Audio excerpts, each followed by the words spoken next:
Hello there and welcome back to Painting with Martin. Today we're going to take a quick review and playthrough of a game called The Cemetery, and it's published by Lazy Panda Entertainment. This is a game I backed on Kickstarter, so it is in no way sponsored by that company. The Cemetery is a board game, or actually it's a card game, and it's quite a weird theme in which you are actually digging down corpses or digging them up and trying to get 5 sealed tombs. If you get 5 sealed tombs, the game is over, and you count points by actually adding up the number of sealed corpses you dug down or buried and adding their points value. And whoever has the highest point value will win the cemetery of the game. So let's take a look at how you set up the game. Setup is very easy. You would put the draw pile in the center of the table. You have the zombie pile, the cards in the center of the table as well. And you draw, each player will draw 1 zombie card. In this game we have set it up for 2 players, so we're drawing 2 cards. In this case we're drawing 1, I'm going to zoom out in a bit, and 2. So we will have right now a zombie of a category, a zombie of value 2 and zombie of value -3. Whoever has the highest minus value will start the game, will be the first player. Then you will take these cards back, shuffle them back into the pile as such, and you will deal 5 cards to each player from the main draw deck. And here I've already done that, so I have 5 cards here and I'm showing to you them face up, so you will see what it's like. On your turn, it starts what we call the resolution phase. The resolution phase, which means you will resolve any bad developments from red cards. You must fulfill these requests, and of course if there are any good developments you may actually choose to resolve these. Then if there is any active tombs with those that are buried at level 2 or level 2 that state in the beginning of your turn, you can choose to resolve those. You can also choose to skip the bonus.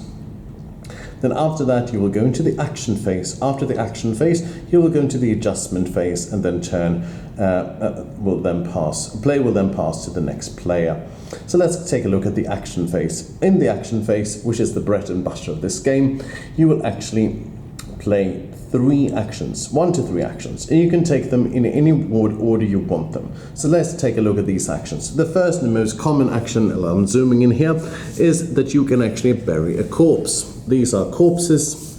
I'll take a look. This is a corpse card, and a corpse card has, for example, an effect and a number. The number means that's the number of points you will score at the end of the game if it's buried in a sealed tomb, and the effect is if you play it as the effect card. That means if I want to bury this one, I also need a tomb card. There are several tomb cards. They value a number of 1, 2, 3, 4, and 5 in values. So if I, for example, I want to bury this IT guy, I simply take him and I place him as such, like this. Now I have buried him. That's 1 action. If I then feel like I want to make sure that he goes deeper into his final resting place, I can play another card that says, on the tomb card it says dig +1, a tomb, or draw a card. I can play this one as drawing a card, or I can dig down or up. If I dig down, I dig in my own cemetery, and that means I will play the card, I will place it in the discard pile, and that means as my second action I can dig the IT guy down, and that means I may actually get an effect here that will be triggered in certain places, or I may not. If I dig down on another card, it becomes sealed, and I now have completed 1 out of 5 cards until the game is over. The other thing you can do is you can dig up an opponent's card, and we'll do that a little bit later. Let's play a card for what it is. Here we have the painter. The painter. He has level 4, so that means if you bury him, that means he will be worth more points. But his effect is quite nasty. Make an opponent discard 2 cards. If you play it, the opponents will have to discard 2 cards. Hand limit is this game is 10 cards, and you will always draw up to 5 cards at the end of your turn. You can also play this green development card, and you can always have one good green development card in your play area at any given time. You can also use it as the effect, draw 2 cards. So if I want this one, I can play it here as it is, and that means I'm done. 2 things about having buried corpses. I cannot have 2 tombs at any given time of the same value. So if I have it like this is not okay, because it's 2 and 2, they are perfect, they're good, they're not good. And if it's sealed and one is not sealed, that's perfectly fine. So that's also something to keep that in mind. So if we're done here, that means we are simply going to draw up to our card, our hand size, which is 5 cards. 1, 2, 3, 4, and 5. Now, player then turns over to the next player, who will do the same things.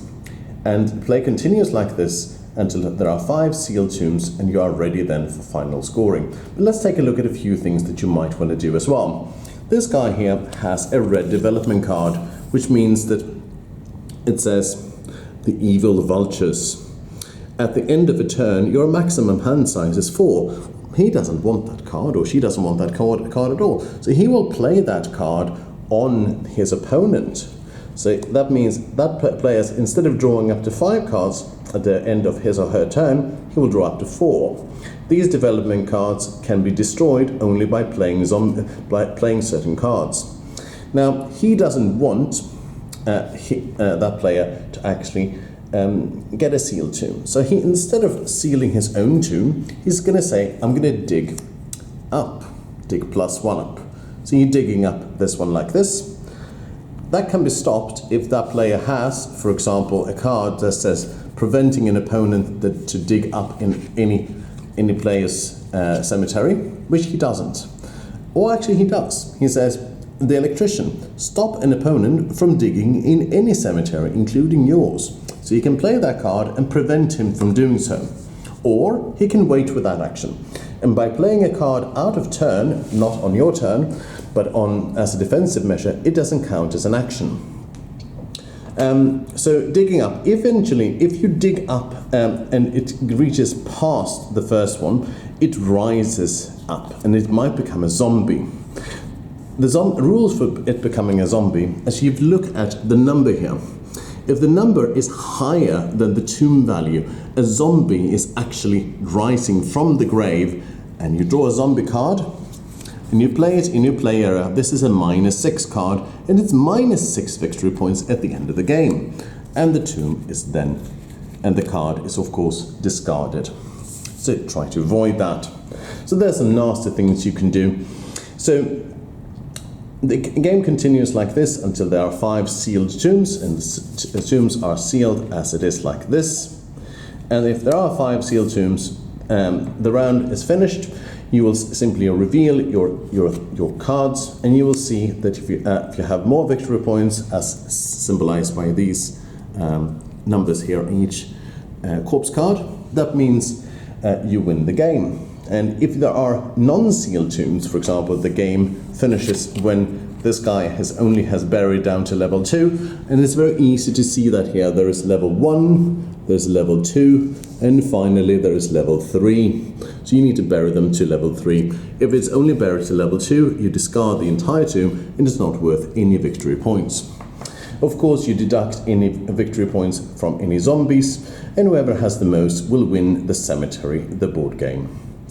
Now, this was a quick quick run-through of how to play the game. It is also very important to note that if you cannot or you don't want to take an action card, that means you will actually draw 3 cards and your turn ends. However, you will also go into the final place, which is adjustment phase, which means you will check if you have any end of turn abilities on your tombstones. And then you can also have to discard cards down to 10 cards if you have more than 10 cards. So what do I think about this game? Well, first of all, I really like the game. It's a very nasty game. You can do a lot of really bad things to your opponents. There is a card here called the King here. So, for example, I'm going to show it to you. The card says this King, which is a value 6, which is really powerful. Exhume a sealed corpse. So if a corpse is sealed like this, normally you can't do anything about it. But if you can, and you should, you play the King. That means the corpse is simply revealed. And if it's high number, the tombstone, it becomes a zombie. So it's a very powerful card to have. And I even recommend when you play with 2 players, you even remove one of the 2 cards that has it in the deck, just to make it not too powerful, because it can be devastating if you play with it like that.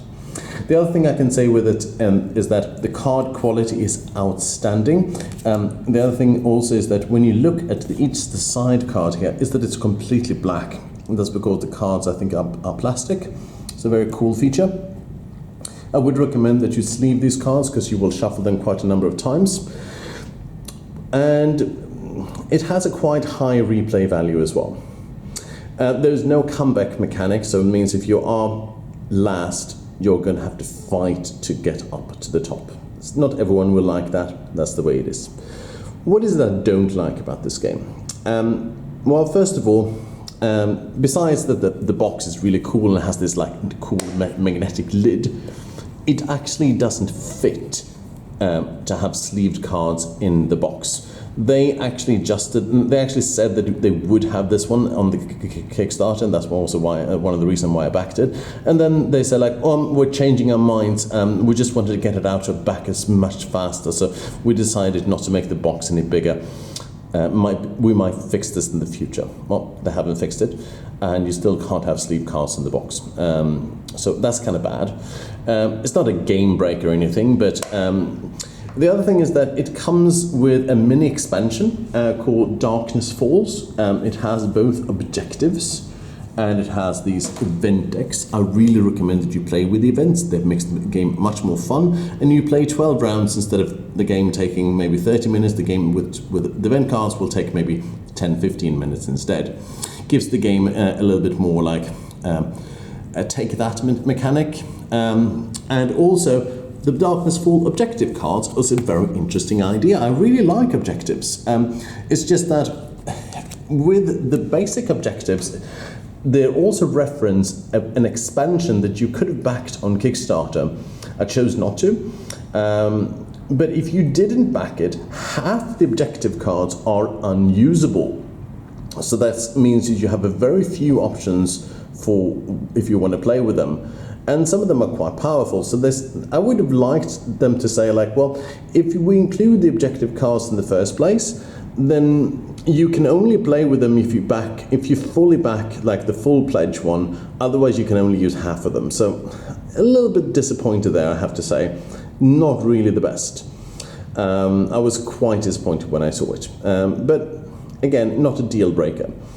I would probably rate The Cemetery an 8 out of 10. It's a game that I really enjoy playing with my friends, and it works well on 2 players as well as it does on 3 and 4. It probably should be played on 3 and 4, because on 2 players I can only attack my opponent and that's it.